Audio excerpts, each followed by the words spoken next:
bon pour tout le monde? Mais là, il n'y a pas d'air, il n'y a pas de vent. Il n'y a pas d'air. C'est quoi? Kennedy, Il y a un Kennedy, ouais.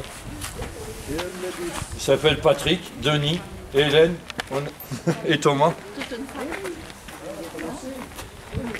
Là-bas, c'est un tombeau. Hein. Et en dessus, il y avait une croix celte. C'est-à-dire cette croix avec ce cercle autour. Mais c'est la foudre hein, qui a fait tomber la... Bah oui, c'est un beau paratonnerre. Hein. Qu'est-ce qu'il y a? Pourquoi je vous emmène de ce côté de cette église? On est bien d'accord, là, on a l'autel devant vous, là où il y a les grilles. C'est l'autel de l'évêché. Vous voyez la cathédrale où on était tout à l'heure. Hein. Qu'est-ce qu'il y a là? Qu'est-ce qu'il y a un peu de bizarre dans ce site? Un donjon. Ouais, si vous voulez appeler un donjon. Une tour ronde. 30 mètres de haut. Oui, on dirait qu'il y a le tour d'observation. Non, c'est vous qui n'avez pas de droit. Non, celle-là, je sais pas. C'est la sorcière.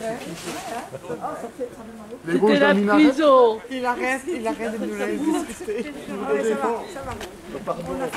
C'est une tour ronde du XIIe siècle, 11e, 12e siècle. On en reverra une à Glendalough. Dans tous les monastères, on en trouve pratiquement de ces tours rondes. 11e, 12e siècle. Et là, ça a posé des problèmes pendant des années et des années. À quoi servaient ces tours? Ah, monsieur me dit la défense. Où est la porte de cette tour? Ici, là. Là. Dans l'église avec le tour, non? Non, on vous dit là. D'accord. Si on vous dit là, moi je vous dis là aussi. Je suppose là, c'est Il y a là. le cadenas même qui est c'est là, au-dessus de la grille, au-dessus. au-dessus de la grille. Oui. Il n'y a pas de communication avec le couloir de l'évêché? Là. Ah, il n'y avait pas d'escalier. Il n'y a jamais eu d'escalier. La porte est à 4 ou 5 mètres de haut. Si, il y a un escalier en bois, comme ce qui peut être enlevé en cas d'agression. Ça s'appelle une échelle. Je suis désolé. Une échelle de meunier, ouais, d'accord. Une échelle. Et c'est là que... Vous appelez ce que vous voulez. Un escalier en bois et amovible si vous voulez. Pourquoi pas? Et puis tous les 4 mètres, il y avait à peu près un plancher. Et on montait de plancher en plancher avec des échelles. Et là-haut, vous avez 4 fenêtres, nord, sud, est, ouest, comme par hasard, des points cardinaux. Ça donnait l'heure? Alors, si vous regardez dans les livres d'école, pendant des années, on a appelé ça une tour de défense. Mais on a totalement défait cette hypothèse. On n'a jamais su pourquoi ils l'ont construit. On n'a pas... Si, on a une idée. Une très bonne idée, mais pourquoi il y en a qui ont dit une tour de défense? Ben justement parce que la porte est à 4 mètres de haut. Et ça correspondait juste après l'arrivée des Vikings, du temps où les Celtes attaquaient encore les comment ça s'appelle? C'est un pays un peu qui était toujours en guerre à ce temps-là. Donc on disait l'évêché allait monter ses trésors et puis son évêque là-haut pour être protégé des attaques. Ça peut être vrai. Mais imaginez si vous êtes viking, si vous êtes celte, si vous êtes bandit, vous avez totalement envahi le monastère, c'est quand même pas 4 mètres de hauteur qui vont empêcher de... Vous avez 2 moines là-haut avec 2 pierres pour vous faire tomber dessus, ça risque de tuer 2 personnes, vous avez un trésor à aller chercher. Vous mettez de la tourbe au pied, vous avez moins de fumée. Hein. C'est une très belle cheminée en parenthèse. Hein. Donc l'histoire de Tour Défense ne tient pas vraiment debout. Et on y a enlevé justement des livres d'école. Parce que c'était dans les livres d'école ça encore. Hein.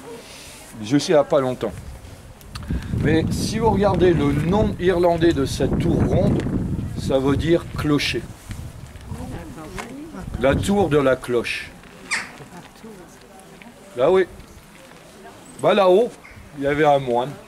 Non, justement non. Non, il habitait là-bas. Il habitait là-haut, le monsieur. Le monsieur, il y avait un monsieur là-haut. Et pour rythmer les heures de messe, les heures de repas, les heures de travail, les heures de ci, les heures de ça, et ben il y en avait un qui tapait sur une cloche. Vous savez, c'est des cloches rectangulaires. Et si vous allez dans le musée, vous allez en voir de ces cloches. Justement, c'est pas une cloche qu'on tire, c'est une cloche rectangulaire qu'on tape dessus. Et en fait, c'était l'horloge, si vous voulez, tout simplement du monastère ou de l'évêché. C'était aussi, s'il est là-haut, il peut voir arriver les ennemis. Ça peut être un système d'alarme, je suis bien d'accord avec vous. Mais quand vous allez voir qu'il y a certains monastères qui sont perdus dans la montagne, au milieu de nulle part, si vous pouvez voir de loin, on vous voit de loin. C'est un très bon point de repère pour les pèlerins. Les pèlerins, bah oui, il n'y avait pas de route nationale et c'était pas marqué Cachol pour arriver jusqu'ici. Hein. Donc avoir un bon point de repère, c'est là. Vous êtes à l'autre bout de la plaine là-bas, vous savez directement où venir. Parce que vous voyez cette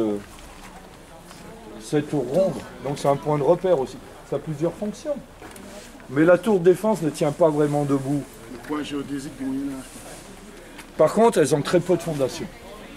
Très peu de fondation. Il y a moins de 50 cm de fondation, il y a 30 mètres de hauteur. Donc c'est peut-être aussi mettre une porte à 3-4 mètres de haut, c'est une fondation surélevée si vous voulez. Ça évite d'avoir un point de... Ah oui, d'avoir du vide trop bas. D'avoir du vide trop bas. Non, il n'y avait pas de terre jusque-là, ça on en est sûr. Non, justement là la terre est remontée depuis. Parce que là pourquoi on est plus haut que la tour? Parce que tout simplement on a enterré du monde. On marche sur des centaines de morts. Faut croire, là il y a des sous. Si ça vous gratte sous les pieds, c'est normal.